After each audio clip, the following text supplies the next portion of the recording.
Thank you, Mr. Speaker, sir. I thank the Honorable Shaman Kumar for his question. I'd like to start with some statistics, Mr. Speaker, sir.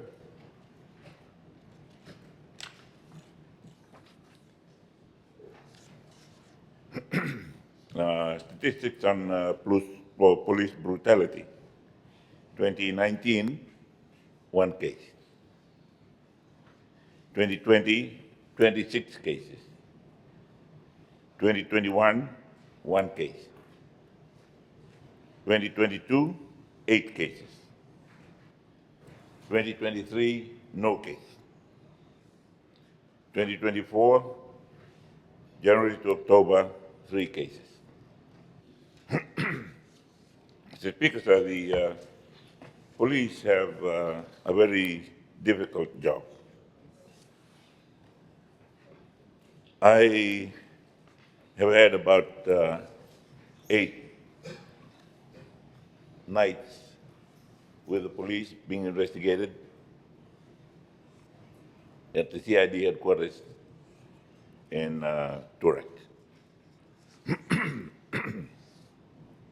And I was not subjected to any brutal treatment. But one night, Mr. Speaker, sir, we had to spend the night in a cell. I had the luxury of having one cell to myself in Rewanga. And since then, my grandchildren and great-grandchildren call police station Rewanga VIP room when we drive past. The Honorable Deputy Prime Minister and the late Dr. Sitiveni Rabuka and Athar Singh shared one cell at the Central Police Station, same night. I say that the police have a very difficult job because I was on the floor. You don't get any mattress or pillows or anything. You're on the floor and you're trying to roll up into as small as you can make yourself to be for some warmth when another suspect was brought into the next cell.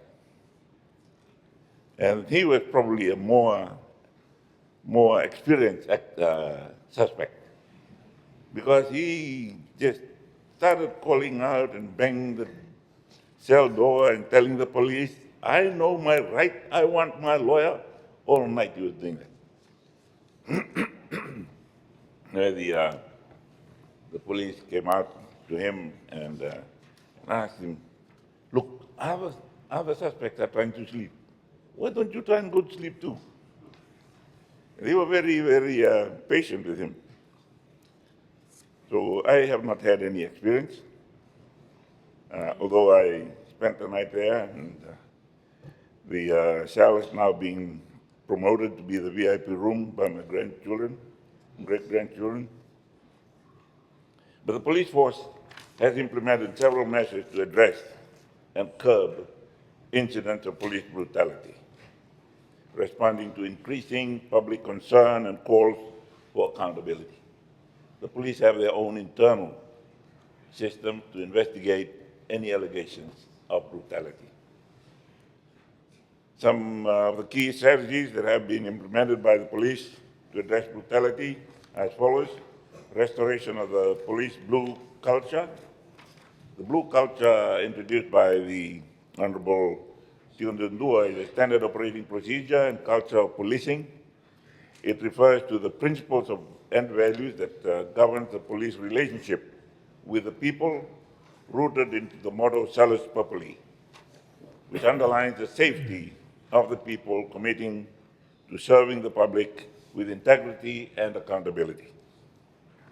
In hindsight, in the most recent past, political influence and interferences as the aftermath of the coup culture, it has grotesquely distorted the role of policing, and addressing police brutality is an integral part of that concept. At present, there is an onward assertion towards aligning the police force to the blue culture. The use of force policy. The Fiji Police has reviewed its use of force policy and has begun the program of enlightening and instilling legally accepted techniques of using appropriate force to corresponding situations. The New Zealand Tactical Response Team from the Officer Safety Pacific is currently in the country, training and assisting the Fiji Police in implementing the legal programs for citizens to report crime, the procedure of using force. The program will encompass training throughout Fiji.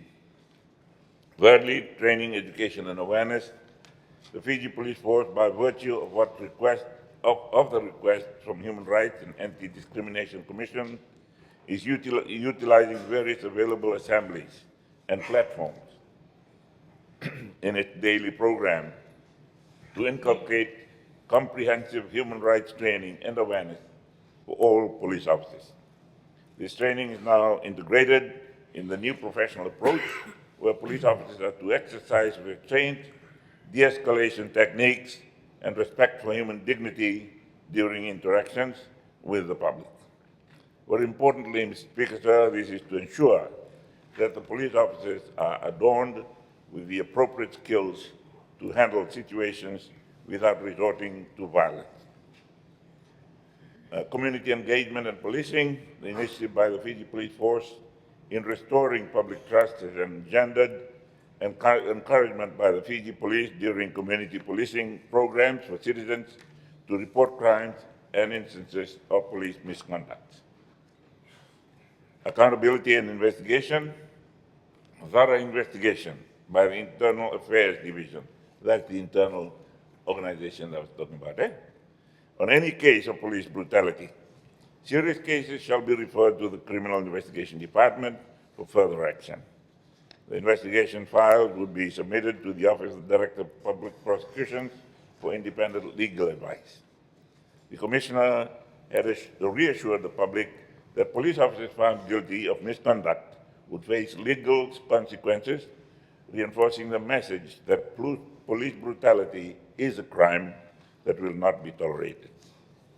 Counseling, the Fiji Police Force is a full-time psychologist who conducts visitation and counseling to all members of the Fiji Police Force who have been identified to be at risk or have been implicated for the unnecessary use of force. This is done to deter police officers from further incidences of the use of force. Our first hour procedure protects police investigators from allegations of torture and ensures transparency and accountability. It provides clear guidelines for all police officers to ensure that all arrested persons have access to legal aid. Strict supervisors monitor the performance of their men and ensures accountability of the men under their command and women in conducting briefing and debriefing daily. Thank you, Mr. Speaker. Thank you, Honorable Prime Minister. Are there any supplementary questions? There is none. Honorable Leader of the Sorry, Mr. Opposition. Speaker, I have a simple question to the Honorable Prime Minister. One of the key contributing factors to police brutality is job-related stress. You've talked about the use of psychologists. What else is the Fiji Police Force using in order to address this issue? Job-related stress. What is the question? I beg your pardon, Honorable Leader of the Opposition. The question, Chair, is one of the contributing factors to police brutality is job-related stress. And you mentioned about the use of psychologists. What else is the police force using in order to address this issue? Honorable Prime Minister. The Speaker, sir, the police officers have to defend themselves. And there are times when they will have to use minimum force, as you understand it, the Honorable Leader of the Opposition, to ensure their own safety and ensure they carry out their responsibility of taking the suspect to where it's supposed to be taken. Naka. Thank you. The Honorable Usumate. Thank you, Mr. Speaker, sir, and I thank the Honorable Prime Minister for his comments. I'm just wondering, especially in cases where there's a higher likelihood of violence between, say, a member of the public and the police, is there any thought of the police to actually use the body cams to capture the moment of what happens in that particular interaction? I know it's an expensive exercise, but sometimes when you have that body cam, it restrains you from throwing the left hook or the right uppercut. Thank you, sir. Thank you, Honorable Usumate.